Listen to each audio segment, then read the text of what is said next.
അല്ല പ്രസിഡന്റ്, ഈ രോഗികളെ കൊണ്ട് വരുന്നവർക്ക് കാശൊന്നും ഇല്ലേ? എന്റെ ഈ കാല് കണ്ടോ? ഞാനത് ആരോട് എന്ന് കാശ് ചോദിക്കും?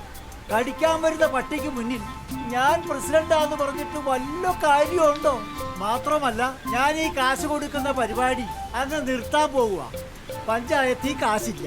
ഈ മാസം 65 പേർക്ക് കടി കിട്ടി. കഴിഞ്ഞ മാസം 40 പേർക്ക്. അതിൽ തന്നെ 1ഉം 2ഉം കടി കിട്ടിയവർ വേറെ. ഈ സഹായം കൊടുക്കുന്ന പരിപാടി നിർത്തിയാൽ ഞങ്ങളെ പോലുള്ള സാധാരണക്കാർ എന്ത് ചെയ്യും പ്രസിഡന്റ്? നീയൊക്കെ കാണിക്കുന്ന പരിപാടി എന്താണെന്ന് എനിക്ക് നന്നായി അറിയാം. കാശ് കിട്ടാൻ വേണ്ടി നീയൊക്കെ കടിക്കാത്ത പട്ടിയുടെ അണ്ണാക്കിലേക്ക് കൈയും കാലും കൊണ്ട് കൊടുക്കുന്ന പരിപാടി അങ്ങ് നിർത്തിക്കും. പട്ടികളെ പിടിച്ച് കൂട്ടിലാക്കാൻ ജഗജില്ലികളായ 2 പട്ടിപിടുത്തക്കാരെ കൊണ്ടുവരാൻ തീരുമാനിച്ചു. പഞ്ചായത്തിന്റെ തീരുമാനം അതാണ്. അതാവുമ്പോഴേ അവർക്ക് മാത്രം കാശ് കൊടുത്താൽ മതിയല്ലോ. അപ്പൊ കൊല്ലില്ലേ? കൊല്ലാൻ പാടില്ലല്ലോ. മനുഷ്യരെ കൊല്ലാം, പക്ഷെ പട്ടിയെ കൊല്ലാൻ പാടില്ല. കൊന്നാൽ ആ നിമിഷം അകത്താ. ആരാണ് പ്രസിഡന്റ് പട്ടികളെ പിടിക്കാൻ വരുന്നത്? പുലിവേട്ടക്കാരൻ വാറണ്ണിയുടെ 2 മക്കൾ, വാക്കറിനും ഭാസ്കറിനും. 2നും പുലിയെ പിടിക്കുന്ന പണിയാ. ട്രെയിനിങ് ഒക്കെ കിട്ടിയിട്ടുണ്ട്. അതിന് നമുക്കിവിടെ പിടിക്കേണ്ടത് പുലികളെ അല്ലല്ലോ, പട്ടികളെ അല്ലേ? ഇവിടുത്തെ ഈ പ്രത്യേക സിറ്റുവേഷൻ കണക്കിലെടുത്തുകൊണ്ട് ഞാൻ പറഞ്ഞതുകൊണ്ട് മാത്രം അവർ പട്ടികളെ പിടിക്കാമെന്ന് കേട്ടിട്ടുണ്ട്. ഞാൻ പറഞ്ഞതുകൊണ്ട് മാത്രം. വാറുണ്ണിയുടെ മക്കളാവുമ്പോൾ ഇനി പുഴയെ കുളിക്കാൻ പറ്റത്തില്ലല്ലോ. അപ്പന്റെ സ്വഭാവം മക്കളും കാണിക്കാതിരിക്കുവോ? ഏയ്, ഇവർക്ക് അങ്ങനത്തെ പരിപാടിയൊന്നുമില്ല. അപ്പന്റെ ഒരു സ്വഭാവവും അവർക്ക് കിട്ടിയിട്ടില്ല. ഒള്ളി പിടുത്തം മാത്രം. പട്ടിപിടുത്തം മാത്രം.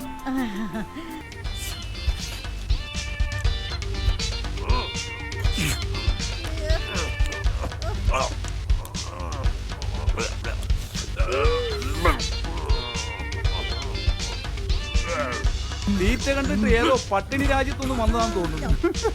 പട്ടിണി രാജ്യം എന്ന് പറയുന്നത് സൊമാലിയാണ്. അവിടെ പോലും ഇത്ര ആക്രാന്തം ഉണ്ടോന്ന് എനിക്ക് തോന്നുന്നില്ല.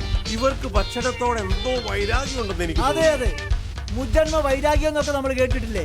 അതാ ഇവിടെ കണ്ടോണ്ടിരിക്കുന്നത്. അയ്യോ, ഇതിപ്പോഴെങ്ങാനും തീരുവോ? അതിപ്പോ തന്നെ തീർക്കും.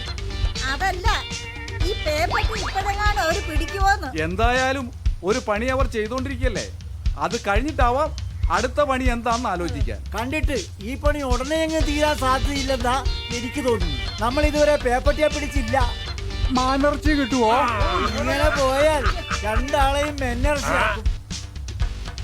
പ്രസിഡന്റ്, നിങ്ങൾ ഇങ്ങനെ തിന്നും കുടിച്ചൊക്കെ ഇരുന്നോ?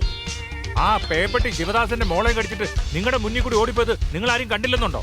അതിലും വലിയ കാഴ്ചയാ ഇവിടെ നടക്കുന്നത്. ഇനിയെങ്കിലും നിങ്ങൾക്ക് ആ പേപ്പട്ടി ഒന്ന് പിടിക്കാവോ? അത് ശരി, വീണ്ടും കഴിക്കാൻ പോവാ. നിങ്ങൾ കണ്ടോ, ഇനിയാണ് ഭാസ്കരന്റെയും പാക്കരന്റെയും ഇന്ദ്രജാലം. അവിടെ പോകുന്നു പേപ്പട്ടി. ഇതിനെ ഒരു കഥ പറയാ,